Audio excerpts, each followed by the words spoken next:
Deixa eu só rodar aqui isso.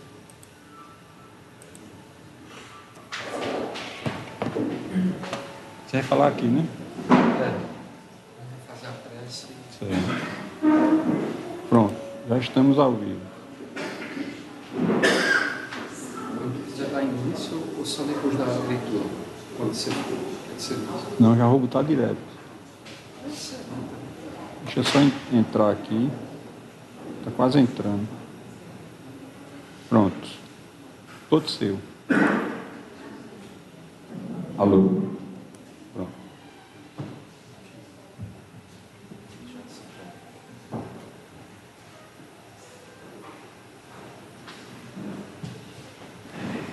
Meus irmãos, boa noite. Nós estamos hoje acompanhando nosso irmão Ivan, responsável inclusive pelas transmissões aqui, que vêm sendo feitas nessa casa. Hoje ele está aqui ao mesmo tempo que transmite, também compartilhando conosco aqui de algum conhecimento aí que ele já preparou para nos apresentar. E como de costume, vamos fazer uma leitura aqui, primária, é do livro Pão Nosso, Chico Xavier, o capítulo 117, em família. Aprendam primeiro a exercer piedade para com a sua própria família e a recompensar seus pais, porque isto é bom e agradável diante de Deus. Paulo, 1 Timóteo, capítulo 5, versículo 4. A luta em família é problema fundamental da redenção do homem na terra. Como seremos benfeitores de 100 ou 1000 pessoas se ainda não aprendemos a servir 5 ou 10 criaturas? Essa é indagação lógica que se estende a todos os discípulos sinceros do cristianismo. Bom pregador e mau servidor são dois títulos que se não coadunam. O apóstolo aconselha o exercício da piedade no centro das atividades domésticas. Entretanto, não alude à piedade que chora sem coragem ante os enigmas aflitivos, mas aquela que conhece as zonas nevrálgicas da casa e se esforça por eliminá-las, aguardando a decisão divina a seu tempo. Conhecemos numerosos irmãos que se sentem sozinhos, espiritualmente, entre os que se lhes agregam ao círculo pessoal, por meio dos laços consanguíneos, entregando-se, por isso, a lamentável desânimo. É imprescindível, contudo, examinar a transitoriedade das ligações corpóreas, ponderando que não existem uniões casuais no lar terreno. Preponderam aí, por enquanto, as provas salvadoras ou regenerativas. Ninguém despreze, portanto, esse campo sagrado de serviço, por mais se sinta acabrunhado na incompreensão. Constituiria falta grave esquecer as infinitas possibilidades de trabalho iluminativo. É impossível auxiliar o mundo quando ainda não conseguimos ser úteis nem mesmo a uma casa pequena, aquela em que a vontade do Pai nos situou a título precário. Antes da grande projeção pessoal na obra coletiva, aprenda o discípulo a cooperar em favor dos familiares no dia de hoje, convicto de que semelhante esforço representa a realização essencial. Então, com essa leitura, nós pedimos aqui ao nosso irmão Breno que faça a nossa prece inicial.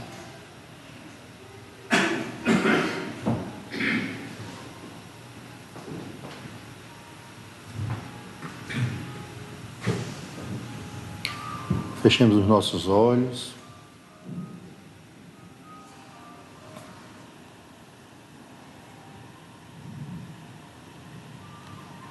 Senhor Jesus, mais uma vez nos encontramos aqui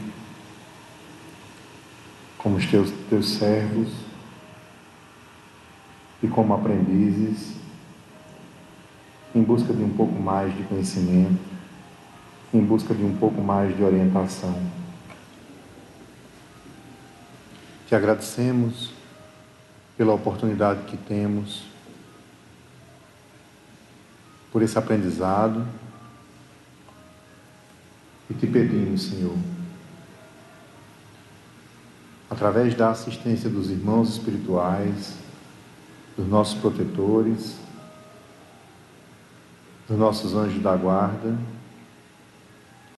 para que possamos, na noite de hoje, aprender um pouco mais, para que possamos, na noite de hoje, melhorar nossos conhecimentos e procurar levá-los para a nossa prática diária, para a nossa vida cotidiana, sendo assim, Senhor, transmissores e multiplicadores do Teu Evangelho. Nós te pedimos que abençoe o irmão que fará a exposição desta noite, para que ele possa ser assistido e assim que ele seja um grande instrumento de transmissão do Teu conhecimento e do Teu ensinamento. Muito obrigado, agradecemos aos irmãos trabalhadores da casa, espirituais, que já prepararam com antecedência este ambiente para receber a todos nós que aqui estamos. Permanece conosco agora e sempre, que assim seja.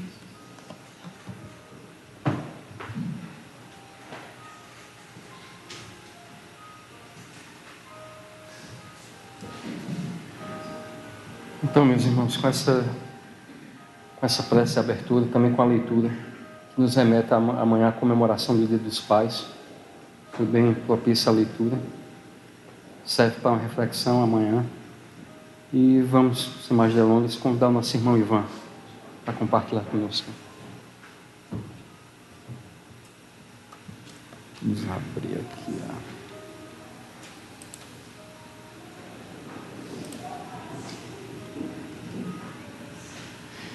Uma boa noite. É com muita alegria que estamos aqui mais uma vez para que possamos trocar, algumas ideias, algumas reflexões e falar um pouco, já que aos sábados nós estamos sempre aqui para fazer o trabalho de registro das reuniões, onde a TV Chico Xavier, quando não faz a transmissão, faz a gravação e coloca no canal no YouTube. Já aproveitando, convidando a todos para, quem não fez a inscrição, fazer. Já estamos hoje com 900 inscrições, precisamos atingir 1000 inscrições, para que possamos chegar a um outro nível e aliviar mais as nossas atividades. Aliviar por um lado, mas intensificar mais ainda o trabalho de divulgação da doutrina espírita, que fazemos também, além das transmissões, também tem um programa ao vivo que pode ser acessado através do aplicativo Radiosnet, pode ser baixado no celular, no iPhone, e teremos a programação 24 horas no ar. Nós temos uma ideia, até hoje já estávamos com 2.400 acessos, só esse mês. Deve estar totalizando no mês, se for nesse ritmo, nós vamos atingir 7.000 acessos esse mês, só na rádio. Nós primamos por uma boa programação para que as pessoas possam se sentir sempre atraídas, por estar sempre com uma mensagem de conforto, de reflexão, de harmonia, de paz. E assim nós vamos fazer uma introdução para que possamos entrar realmente no tema que nós vamos abordar na noite de hoje, principalmente por ser um tema um pouco pesado. Pouco hoje se fala sobre este tema, mas que a necessidade seria justamente, como a sociedade hoje e as estatísticas também que a Organização Mundial de Saúde hoje mostra, está num nível muito alarmante, e vocês logo mais vão ter conhecimento do que nós estamos falando. Nós queríamos abrir a fala de hoje com a letra de uma música de Oswaldo Montenegro, chamado Eu Quero Viver Feliz. Se alguém disser para não cantar, deixar teu sonho ali para uma outra hora, que a segurança exige medo, que quem tem medo, Deus adora. Se alguém disser para você não dançar, que nessa festa você está de fora. Que você volte para o rebanho. Não acredite, grite sem demora, eu quero ser feliz. Se alguém vier com papo perigoso de dizer que é preciso paciência para viver, que andando ali quieto, comportado, limitado, só coitado, você não vai se perder. Que manso, imitando uma boiada, você vai boca fechada para o curral sem merecer. Que Deus só manda ajuda para quem se ferra. E quando o guarda-chuva emperra, certamente vai chover. Se joga primeiro a ousadia, que tá para nascer o dia futuro que te adora, e bota o microfone na lapela, olha para a vida e diz para ela: eu quero ser feliz agora. Se alguém disser para você não cantar, deixar teu sonho ali para 1 hora, que a segurança exige medo e que quem tem medo, Deus adora. Se alguém disser para você não dançar e que nessa festa que você está fora, que você volte para o rebanho. Não acredite em demora. Eu quero ser feliz agora. E quando, aproveitando as rimas, quando alguém nos disser que no nosso trajeto para a instituição espírita, para outra qualquer religião, disser que nada lá vai encontrar, que não adianta, que nós estamos à certa revelia do nosso Deus Pai Todo-Poderoso, precisamos dizer sempre: eu quero ser feliz agora, porque é nesses momentos de reflexão, nessas reuniões doutrinárias, essas reuniões de evangelho, que nós encontramos a força, a coragem, o ânimo para continuar a nossa caminhada no dia a dia. É nesses momentos em que os espíritos amigos constatam a nossa motivação para continuar com as nossas tarefas, com a nossa vida, lutar por aquilo que nós queremos e assim, vendo em nós um instrumento para o trabalho, não perfeito, porque eles não querem nenhum santo e não vão encontrar nesse nível evolutivo aqui em que nós encontramos. Mas eles querem instrumentos para realizar o trabalho do bem. E eles nos procuram, nos incentivam, nos motivam para que possamos adentrar nas tarefas, no caso nosso aqui, na Casa Espírita, e vocês aí do outro lado, os internautas que estão nos ouvindo agora. O trabalho é grande na seara de Jesus. As casas espíritas precisam de trabalhadores nas diversas tarefas e nós devemos abraçar com carinho, com amor, esses trabalhos. Certa vez, ouvindo uma palestra, eu nem me lembro nem qual foi a palestra, mas eu gravei a frase deste expositor. Com isso, quero dizer que essa frase não tem nenhuma relação assim com a minha criação. E a frase diz: nós somos como o pão. O pão, no caso, é uma metáfora. O que quer dizer é que somos o melhor do pão, o melhor que a água e que o ar. Quando nós lemos essa frase e ouvimos, nós começamos a imaginar justamente a presença de Deus na nossa vida E quando Ele nos criou, e quando Ele, perfeito, infinitamente bom e justo, nos criou simples e ignorante, mas com a centelha, com a energia de amor implantada em nós, para que possamos, no decorrer da evolução, fazer com que essa centelha, essa luz, pudesse brilhar e assim iluminar o caminho daqueles, de alguma forma, por conta do livre-arbítrio, vão ficando para trás.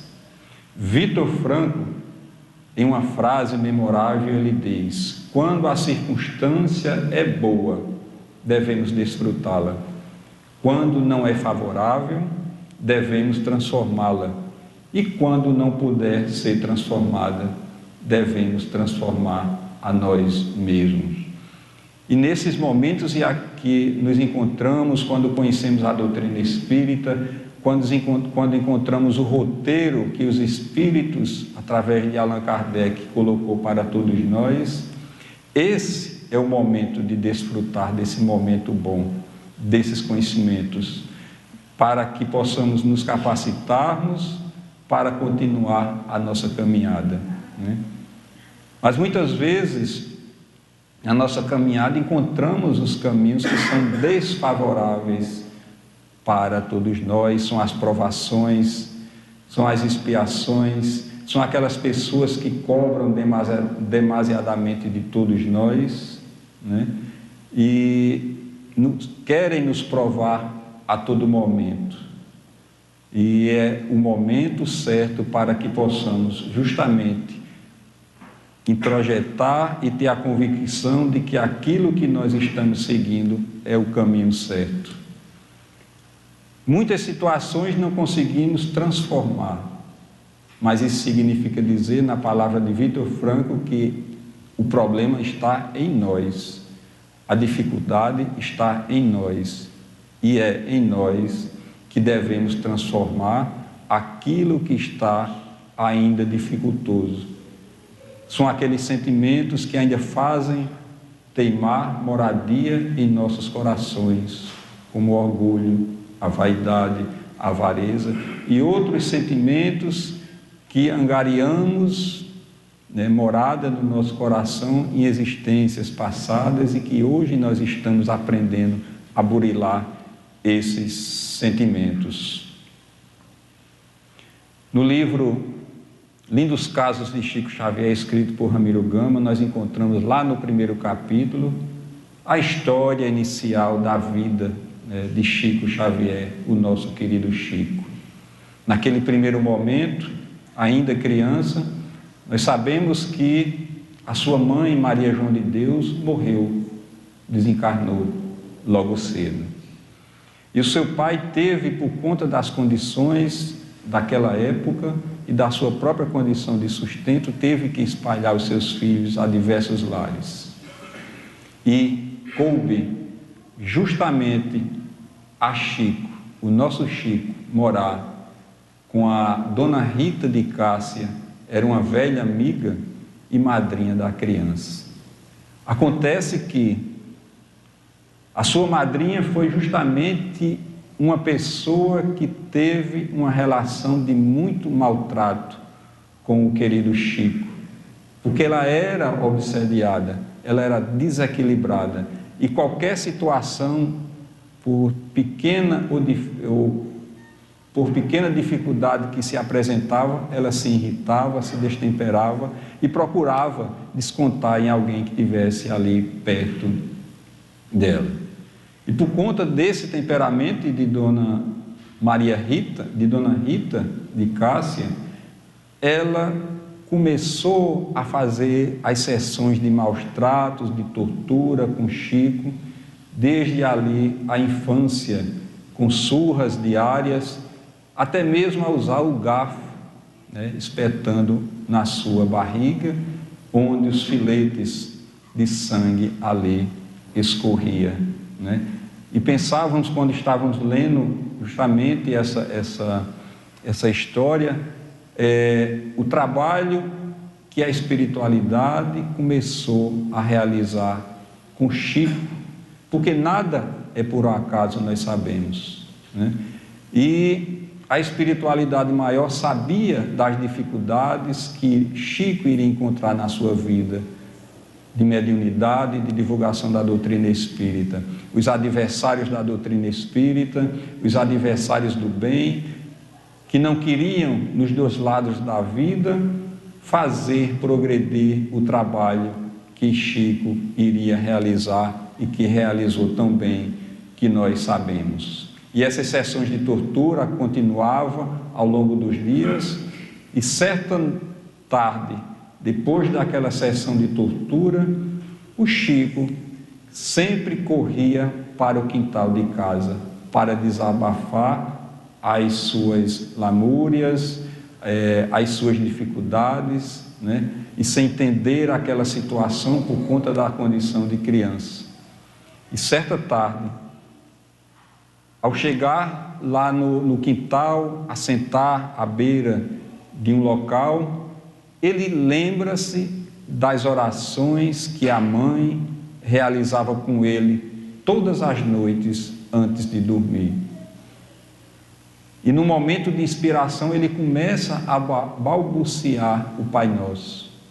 E quando termina, ele abre os olhos e percebe a sua mãe, Maria João de Deus, ali próximo a ele. Ainda ele não entendia essa relação de desencarne, de morte, né? E vendo ali a sua mãe, visivelmente ali, à sua frente, ele corre e abraça.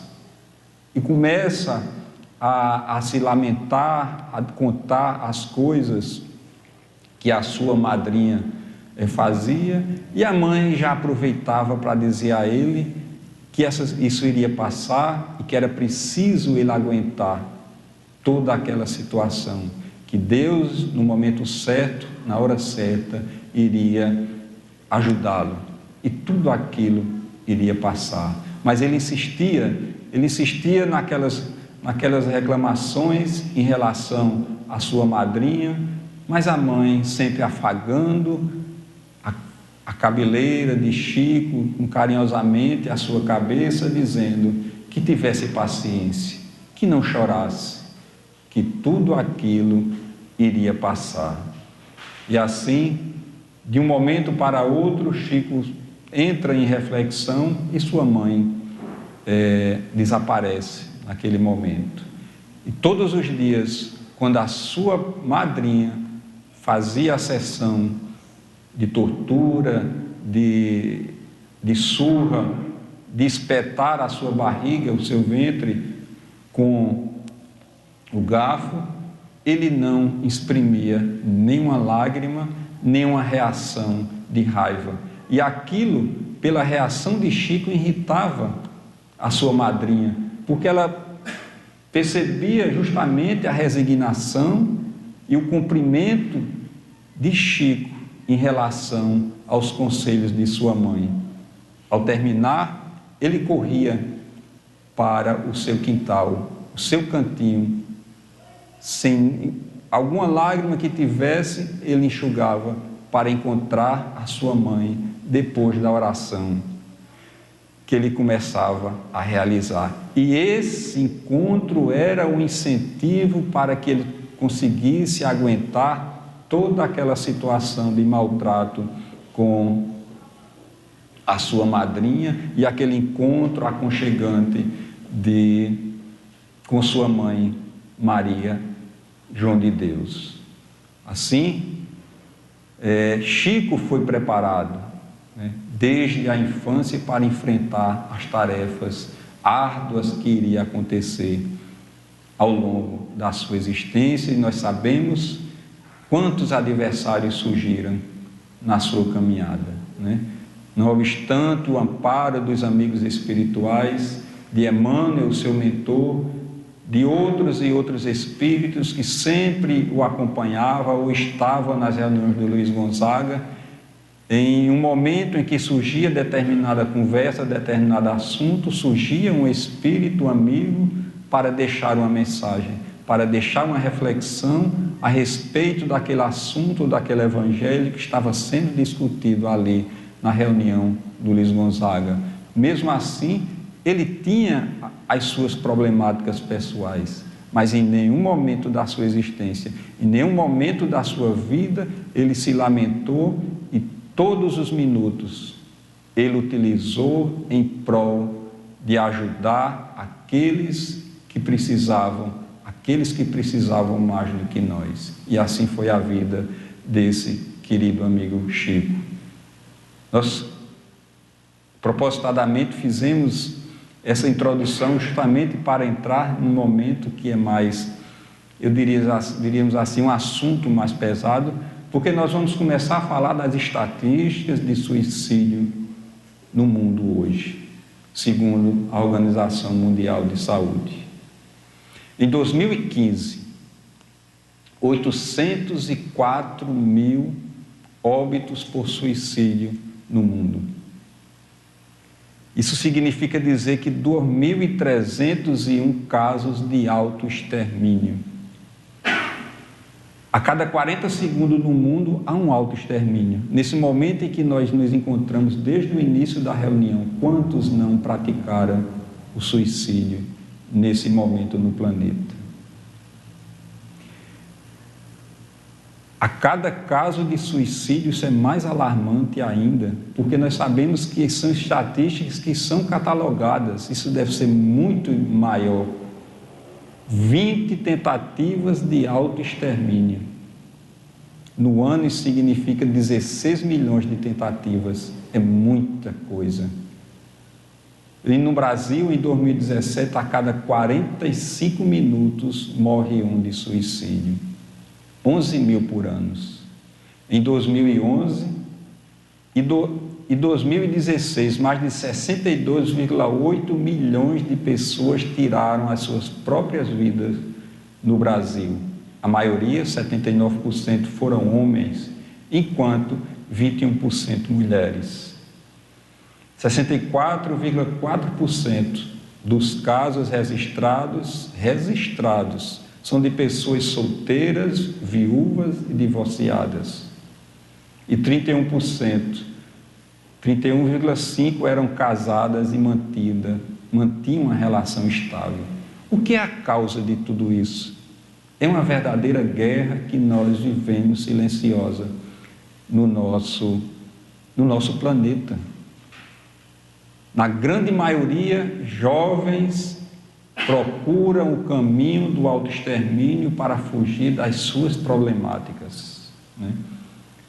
Vamos colocar nessas estatísticas as doenças mentais, a utilização abusiva de substâncias, sejam elas lícitas, como o álcool, que é legalizada, como as substâncias, as drogas, né, que são proibidas do seu uso legalmente. As dificuldades econômicas estão cada vez mais ligadas às causas suicidárias.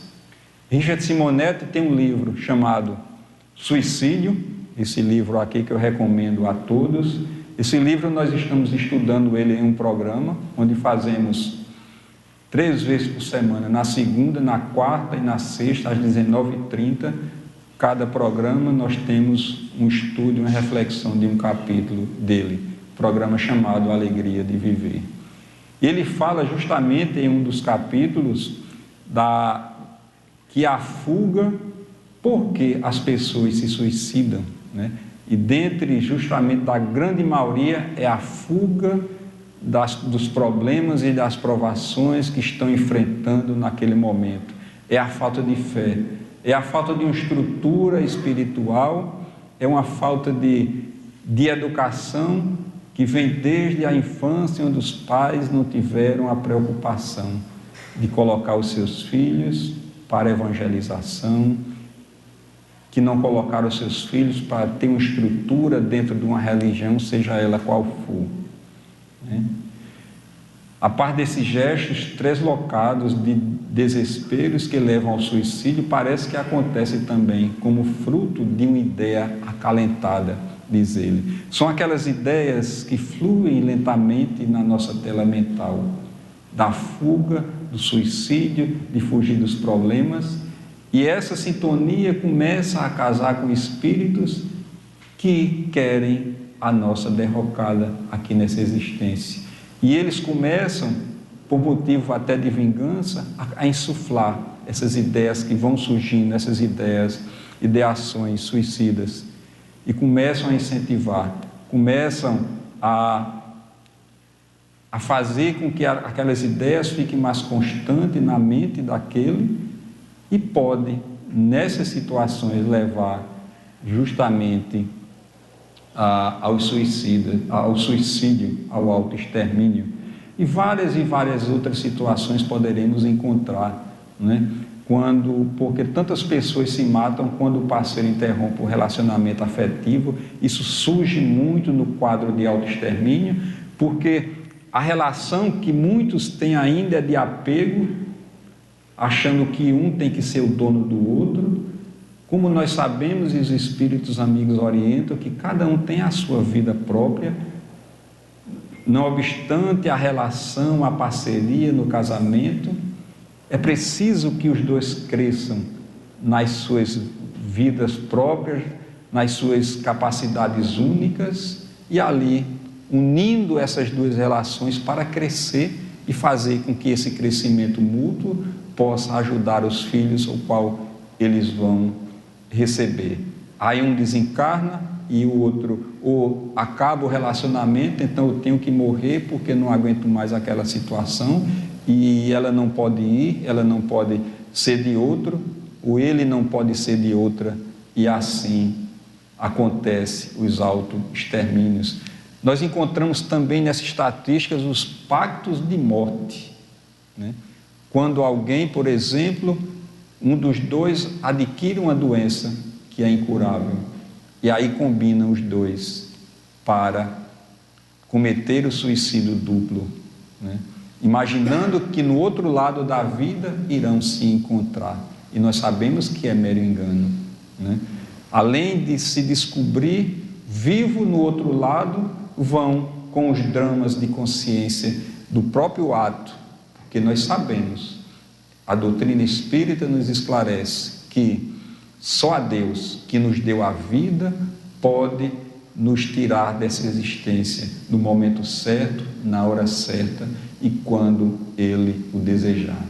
Aí assoma-se a essa lista os problemas de obsessão, mas que também nesse quadro das obsessões, nós sabemos das influências, mas também sabemos do nosso livre arbítrio, a não ser aqueles que já estão num caso de subjugação, podem não ser tidos como suicidas.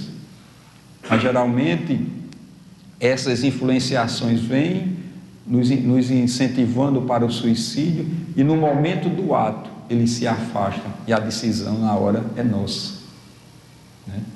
E isso não quer dizer que isenta esses espíritos da culpa pelo suicídio do outro que ele incentivou. Tem a sua parcela, mas mesmo assim, pela influenciação e pelo ato, nós vamos ter sido tidos como suicidas e vamos pagar e vamos sofrer pelo ato que nós cometemos, porque a primeira problema que vamos se deparar são os nossos dramas de consciência e o afetar do nosso corpo espiritual, o nosso modelo organizador biológico. Encontramos ainda a questão da autopunição nesse quadro do autoextermínio, alguém que fez alguma coisa e não consegue se perdoar, e encontra no autoextermínio a solução, entre aspas, do seu problema. E um drama muito corriqueiro na nossa sociedade, que é justamente os suicídios inconscientes, através do fumo, através da bebida e qualquer outro ato que venha a nos interromper ou diminuir os nossos anos de vida aqui na Terra. Um exemplo clássico na doutrina espírita é André Luiz, que nem imaginava que poderia ser um suicida no outro lado, e foi, e passou 8 anos, segundo a obra Nosso Lar, e foi tido como suicida lá no outro lado da vida. Quer dizer, as estatísticas são muito maiores em relação a essa que a Organização Mundial de Saúde coloca para todos nós. E os nossos jovens, sem esperança, alguns muitas vezes no final da carreira acadêmica, às portas de ganhar o mundo com a vida profissional para ganhar o sustento, sem encontrar perspectivas de vida, sem o amparo da família para orientá-lo, buscam, boa parte dele, o autoextermínio, né? E nós queríamos trazer na íntegra uma pergunta que Richard Simonetti coloca no capítulo Tédio, porque achamos muito interessante. Ele diz: qual o motivo mais banal com o qual se deparou? E ele diz: conversei certa vez com um rapaz que tentou suicídio ingerindo altas doses de sonífero. Socorrido a tempo, estava internado no hospital em recuperação. Perguntei-lhe sobre seus motivos. Brigara com a namorada? Desentendera-se com os pais? Estava desempregado? Descobrira ser portador de doença grave? E respondeu que não era nada daquilo que ele perguntara. Tentara o suicídio simplesmente por estar entediado. Isso é muito sério, principalmente hoje em dia, onde nós encontramos tanto conhecimento, principalmente na doutrina espírita, que esclarece a respeito da vida, a respeito de nós como espíritos diante da vida, né? E ainda encontramos essas estatísticas alarmantes. Então falta alguma coisa para que possa diminuir esse quadro, que no dizer de Evaldo Franco é uma verdadeira pandemia.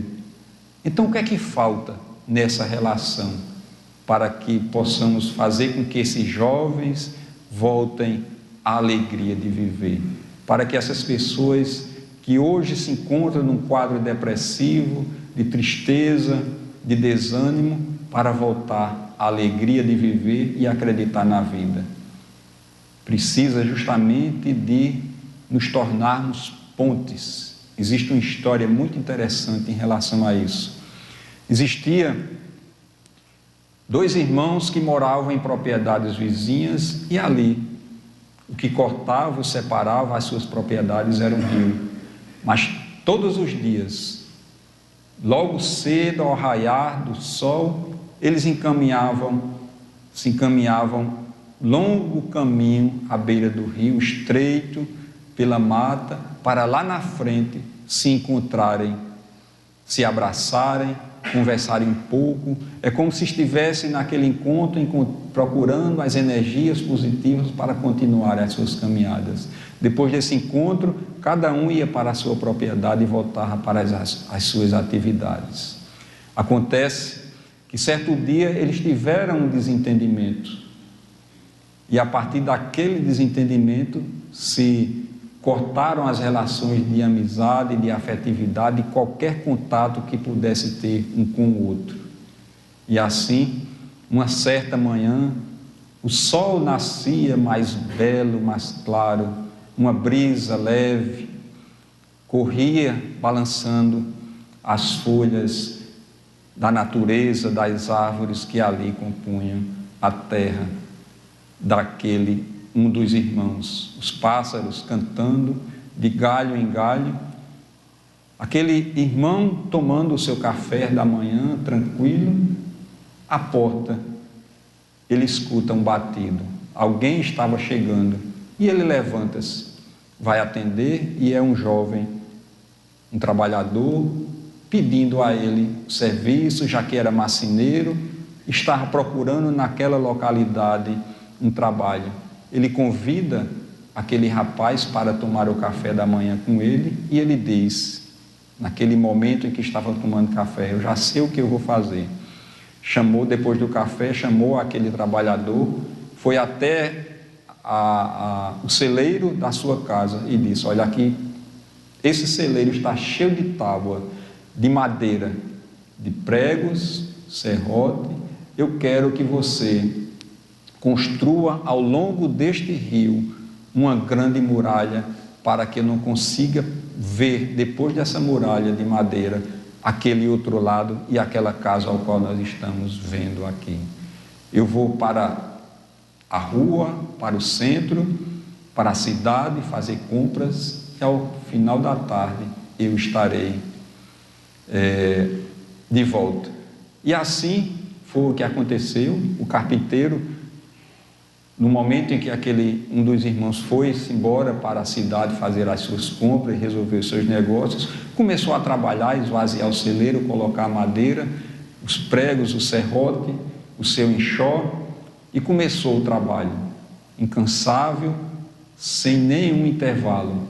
E ao final da tarde, o irmão chega, aquele que lhe deu o trabalho, surpreso e até mesmo revoltado, dizendo: por que você fez isso? Você sabe o que foi que eu pedi para você fazer?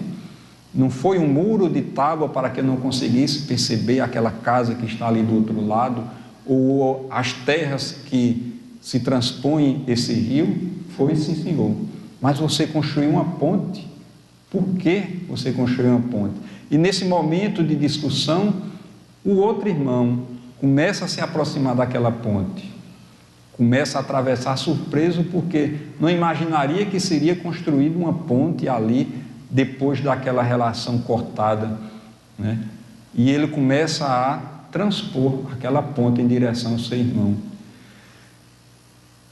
Mas naquele momento, o irmão começou a sentir uma emoção, como se tivesse uma saudade daquela época, daqueles abraços, daqueles encontros lá no outro lado, no alto do rio, e corre em direção ao seu irmão.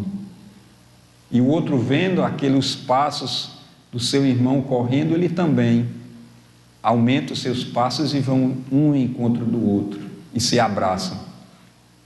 Se abraçam eternamente, e um abraço tão carinhoso, como se fosse para descontar todos aqueles dias em que a relação estavam cortados.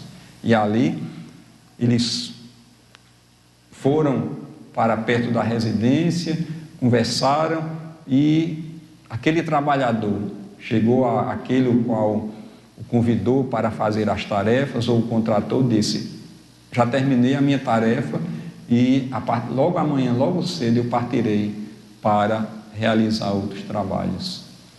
E aquele que o contratou tentou incentivá-lo a convencer de que ele ficasse na propriedade, porque teria outros trabalhos a realizar. E ele diz, depois de muita conversa, que precisaria construir outras pontes em outras localidades.